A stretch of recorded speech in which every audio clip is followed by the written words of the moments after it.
yeroo ijoollummaa koo miilluman ittiin deemaa oolunan nyaata nyaadhan ture. Amma miilli koo naaf ajajamuu dide yeroon ittiin deemu waan dafquuf ittiin nyaachuunis natti ulfaate. Dhugumaan gaafatanii Taarikuu Margaa Walixaa naannoo Sanqalleetti harka lamaan malee dhalate. Nyaachuuf uffachuuf ta'ee waan raawwachuu barbaadu kamiyyuu ittiin nyaachuuf ittiin hojjechuuf uumamaan harkan qabu. Yeroo dhalate kaasee hanga har'aattuu haadha harmoosiftee guddisteetu gargaara. Erga guddatee dargaggeessa ta'es nyaata afaan kan keessu haadha isaati. Taarikuun amma dargaggeessa waggaa 20ti. Garuu harmeensaa akkuma yeroo daa'imummaa isaa qaama isaa dhiqxee guddiste sana har'as akkasuma qaama isaa dhiqxee uffata itti jijjiirtee jiraachisaa jirti. Akkan qaama hir'uu kanan hubachuu jalqabe yeroo umuriin koo waggaa 4-5 ta'uudha. Yeroo ijoolleen ollaa fiiganii taphatan taphachuu hin dandeenye.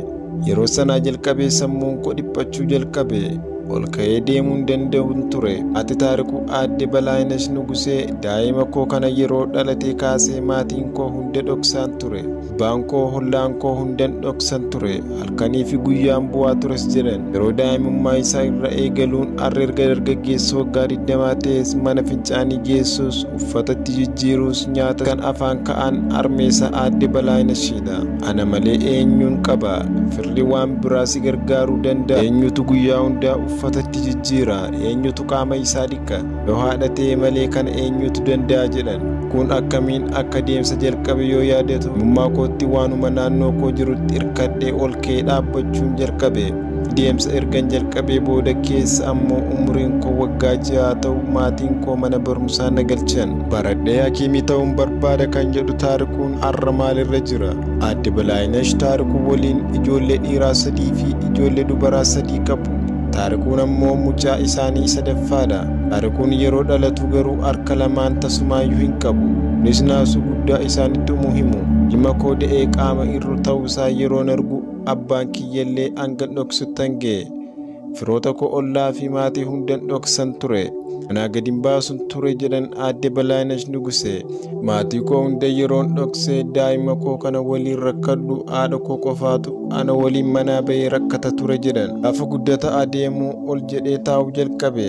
Harka ittiin waa qabatee ka'uu waan hin qabneef fokoqee dugda isaa taa'umsaatiin keenyan manaatti hirkisee ol ka'uu jalqabe. Daa'imni harkaan lafa qabatee daa'imtutti inni immoo dugda isaatiin foqoo bakka garaa socho'uu jalqabe.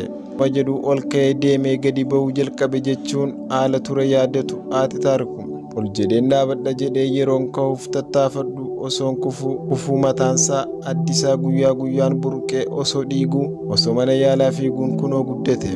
Gatiin isa waliin hin baasne hin qabu jechuunis akkamumatti qaama hir'uu ta'e dhalate jedhee yaalchisu mana yaalaa irran jooraan ture jedhan. Miila koo nan barruullee irratti barreessa. Taarikuu Margaa erga miila isaatiin ka'ee deemuu jalqabee booda maatiin isaa harka qalleessa ta'anis mana barumsaa galchuuf murteessani. Manni barumsaa mana isaanii irraa fagoo waan ta'eef yoo xiqqate daqiiqaa 40 miilaan deemee barata ture. Gara jalqabaa daree keessatti barattoonni ilaalcha gaarii waan hin qabneef jecha sammuu koo tuqunatti dubbatu turan jedhe. Barsiisonni erga waa'ee miidhama isaa kana barattoota hubachiisanii booda garuu hiriyootas argachuu dubbata. Dabtara kootu isaantu naaf baata jedhe.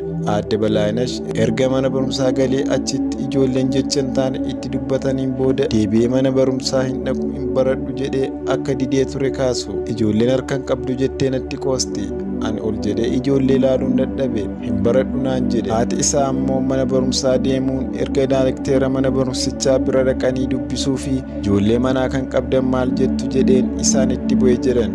Mana dhoksee yoon kaa'e Waaqayyoos namnis maal naan jedha. Dabtaraa fi kobbee fuuldura isaa ka'anii adara akka barreessu gargaaraa jedheen bu'e.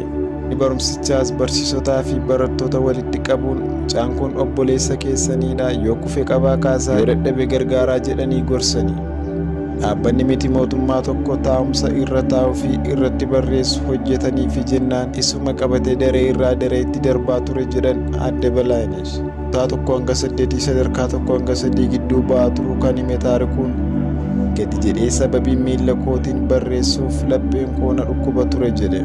Sarara isaa eegee miillumaanan barreessaa hanga ammaa baradhe. Manumattan miilaan barreessu shaakala ture.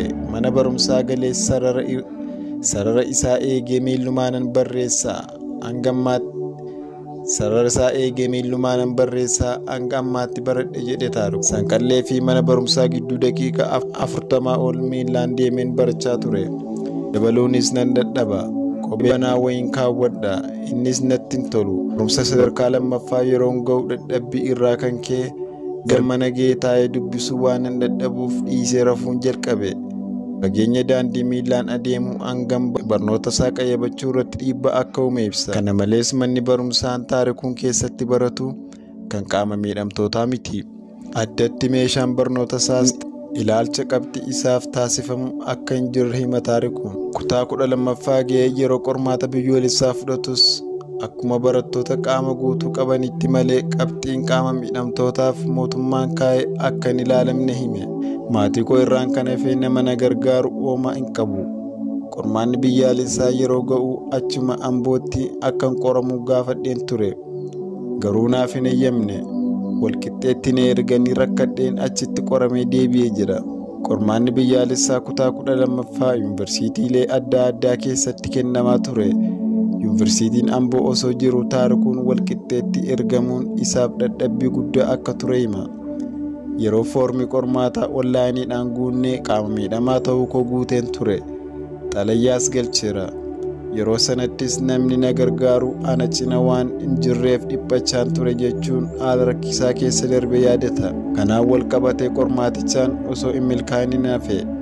Baay'ee aareen maatii koos na barsiisuuf humna waan hin qabneef waggaa tokkos mana ba'e. Qabxii darbiinsaa qormaata biyyaalessaa irratti kan qaama miidhamtootaaf qabameen miti kan koo kan ilaalame. Ani akkatti iyyatanis waan hin beekneef ergasii deebi'ee deemee hin gaafanne ture jedhe. Taarikuun ammaan tana Ambootti barnoota kompiitaraa barachaa jira. Barsiisota isaa keessaa tokko kan ta'e Darajjee Mokonnon guyyaan jalqaba argee na gaddisiise jennaan suuraa kaasee akka uummanni hubate isa gargaaruuf yaalaan ture jedhe. Qalamaan osoo hin qabaatin tattaaffii mataa isaatiin hanga kana baratee xumuruun isaayyuu cimina tokko ta'uu dubbatu. Maatii isaas harka qalleeyyii waan ta'aniif rakkina guddaa qaba. Guyyaa guyyaan gatii geejjibaa harkaa waan hin qabneef yoo dadhabe gidduutti hafa. Taarikuun qormaata biyyaalessaa fudhatee osoo hin milkaa'in waan hafeef amma Ambootti leenjii kompiitaraa fudhachaa jira. Kompiitara salphuufis ta'ee kompiitara irratti barreessuuf harki baay'ee murteessaadha. Taarikuun garuu kun isa daangessine. Miila kootiin saffisa gaariidhaan kompiitara irratti nan barreessa. Kana duras yuunivarsiitiin Amboo laaptooppii tokko naaf kennee ture. Ishuma irrattiin ergan shaakalaa tureen booda amma sirriittan barreessa jedhe. Fuulduratti mana footokoppiis yookaan mana kompiitaraa tokko banatee hojjechuu akka barbaadu dubbata. Harmeen Taarikuu ilmi koo kun baratee osoo hojii naaf qabatee iji koo argee du'eeyyuu du'ee hin jedhu. Inni of danda'u isaa iji koo arginaan anaaf boqonnaadha jedhan. Haati Taarikuu aadde Balaayinesh haraqee baasanii abbaansaa immoo hojii humnaa guyyaa guyyaan argatan hojjetanii jiraatu. Kanaaf Taarikuun waan barbaachisu guutuun hedduu itti ulfaata.